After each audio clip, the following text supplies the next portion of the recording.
Good afternoon. It is October 19th, 2014.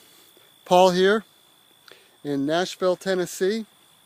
And today I'm going to talk to you about the garden, my vegetable garden in Nashville. And one of the most important things that I've learned about a garden is you have to eat it. You have to eat the food that comes from the garden because there are so many health benefits that come from that.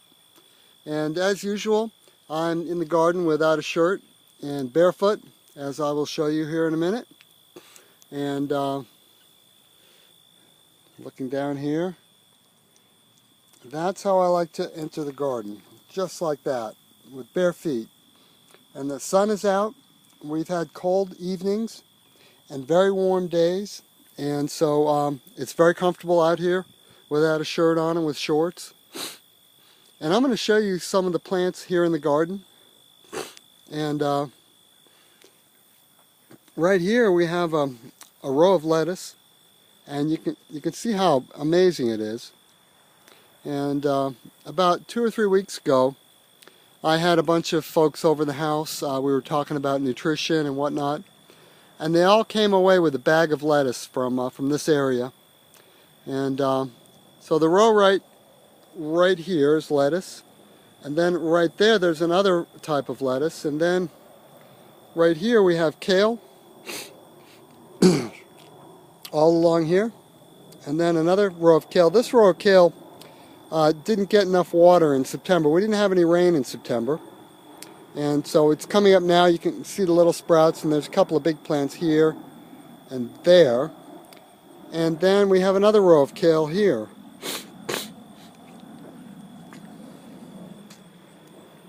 And the kale is just an amazing food. I don't really appreciate the taste of it very much. I don't care for the taste of kale very much, but it is an amazingly nutritious food, and I feel good after I eat it. Maybe about a half hour after I eat it, I feel really good. I have a lot of energy and feel very nourished.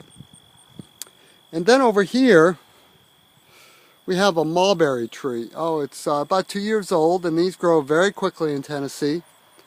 It's in the same family as the bodock or the Osage orange or the hedge apple. They all have the same name. And it is going to produce a lovely small ripe fruit, a bit like a blackberry. And that's a mulberry. And then over here we have this right here is a volunteer tomato plant. It came up on its own, and it's producing hundreds of tomatoes. And then over behind that, the light isn't so good, but there's a bunk here of shiitake logs. And these logs produce shiitake mushrooms. They were inoculated about 6 years ago, and they are still producing a lot of shiitake mushrooms. And then over here we have a row of red lettuce right here. And a lot of these seeds got washed out right late August. And same here with the spinach. A lot of that got washed out. And then here we have radishes. I have two different kinds. I have cherry bell on the front right here, and then French breakfast radish over there on this side.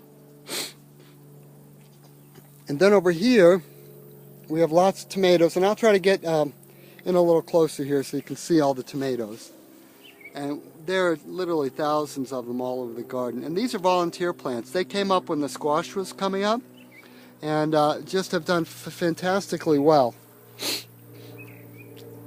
And then coming around here, we have baby carrots right here. These are baby carrots. And another volunteer tomato, bok choy right there. Another tomato plant without any fruit yet. It probably won't fruit. We're going to only have tomatoes for a few more days. We're getting into frost. Here's another kind of lettuce here. And then here we have dinosaur kale. And then here we have arugula. And arugula is a sort of a spicy green. And then over here we have chard. Chard is an incredibly sweet leaf. You can see that. It's incredibly sweet tasting. You can eat a lot of it. And it tastes really good, and it's very palatable. And I like the small tender leaves. And here's another lettuce here. And then right there we have a big mulberry tree. Well, it's a bit easy to misjudge that. Let me move over here so you can see there's a tree behind that looks like it's part of it. But that's a mulberry tree right there. And it's only about 2 years old. It grows very quickly. We have 3 in the yard now. I'm going to be propagating more of those. And the big challenge with a garden is not getting things to grow and getting a lot of food. The challenge is to get the food in your body, because amazing things happen when you do that. I've lost 80 pounds in the last couple of years since I got the big idea that I should start juicing the food from the garden. And so about 2 years ago I started to juice a lot of the produce from the garden, and I started losing weight and feeling better and feeling stronger, and I had a lot of arthritis, and that started going away, and about a half a dozen ailments like psoriasis and arthritis and obesity and high blood pressure. I was having a lot of sort of diabetes symptoms, and a really long list of pathology and ailments and things like that. And it all started going away one by one, and I was able to really do a lot more in my life. And it's been a rebirth of sorts. And then over here we have a lot of lettuces. We have butterleaf lettuce, which is let me zoom in on that. It's really pretty. We've been harvesting it pretty heavily. Right there. The light's a bit tough, isn't it? Yeah. But it's got a pretty gold and green color. And then over here we have more lettuce and some kale and lettuce. And then there's a really pretty bunch of plants over here. I'll show you. These came as an assortment pack. And see how pretty that lettuce is? And then there's this sort of split leaf lettuce here. And this pack came with a lot of mustards in it, which I don't care for. And then right there, a lot of really pretty lettuce. So yeah, right here. I gotta get the light. I get the angle right. Just a second. All right, over here. And there you go. Can you see that? Yeah, that's pretty red lettuces. And another row of dinosaur kale here. And you get the idea. And over here, where those two A-frames are, we have just thousands of tomatoes and holy basil, and then over here, panning slowly, we have a lot of fennel. And fennel is just an amazing plant. It's really good to put in smoothies, and really good to eat the seeds and make tea. I've been having tea out of the seeds. And and so the challenge is to eat the greens. Greens don't taste real great, and they're not going to taste like a Krispy Kreme donut or Dunkin' Donuts. But what I do is walk up and down the rows every day, every morning, and just try to eat as much as I can. And the idea is just to keep eating. And what happens is I develop a flavor. I develop a taste for the foods, for the new foods. And then the habits, the days turn into weeks, and the habits start to grow. And then, I start to get really healthy, really strong. I went back to a normal weight, which feels really good. And then, zooming in here, there's a red pepper. I'll pick that and put it in my pocket. I don't really like these, but there are other people in my household that do. See, it's just a really hot killer pepper, and this is a volunteer. This grew on its own. And then, let's see what else I could show you. There's a big stevia plant here.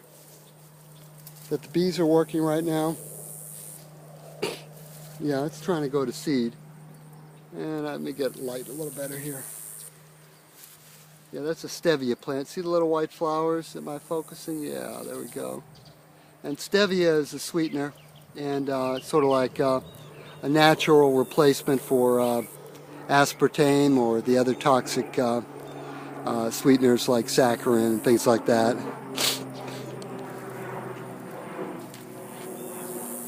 And these plants right here are holy basil, and just a really fragrant plant. And then over here we have a little fennel right there. I'll try to get a little closer. And then here we have wild spinach, or lamb's quarters. I've done a video on this before, but it's in the seeding stage right now.